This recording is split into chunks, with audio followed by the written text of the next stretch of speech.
may nalalaman po ba ang tao na hindi nalalaman ng Diyos? May nalalaman ang tao Na hindi po na nalalaman. hindi nalalaman ng Diyos. Basahin natin.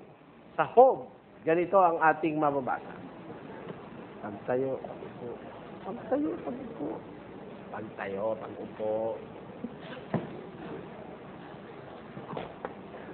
O Panginoon, iyong iniyasat ako at nakilala ako.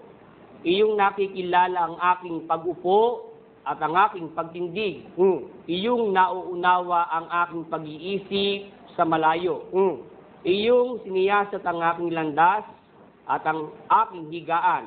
At iyong kilala ang lahat kong mga lakad.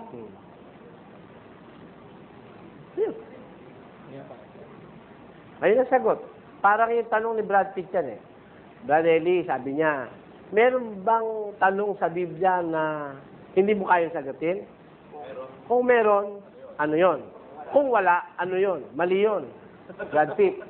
Kung meron, ano yon? Kung wala, wala na. Wala nga eh. Diba? Ganun yun. Ganun lang ibig ko sabihin, kapatid.